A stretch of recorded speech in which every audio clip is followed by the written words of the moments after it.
This is going to be a quick demonstration of how to get your ruler perfectly at 90 degrees to the cutter head so your cuts are nice and straight.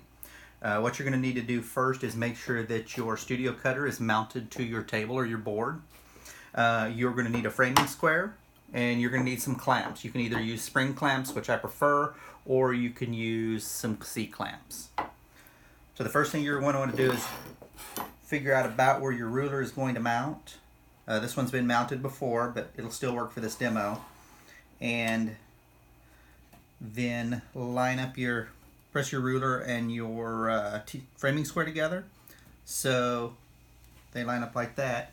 Run your cutter head all the way to the end of the framing square and then push it up against the cutter head right there. So it's actually touching the TC17 cutter head.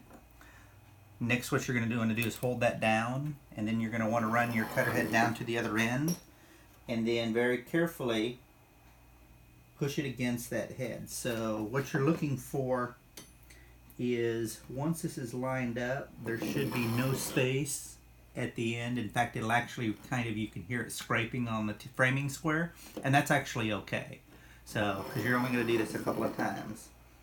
So once that is perfect, make sure you hold the framing square down, push the ruler against it gently, and then this is where you're going to want to line up. You can slide it back and forth to line up your actual ruler to where you want the 0 to be. You might want to mark it with a pen so you can easily find your 0. Once that's done, hold both down, press down firmly on the ruler, and go ahead and put a couple of clamps on it.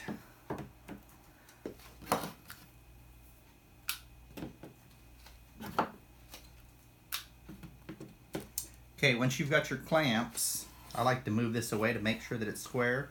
Go ahead and line it back to the ruler, because the ruler shouldn't be moving. It should be clamped down really good at this point.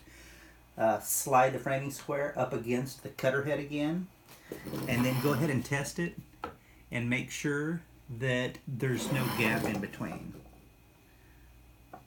So this one is nice and good. So the next thing I would recommend is to get a piece of paper. Let me go ahead and grab one real quick.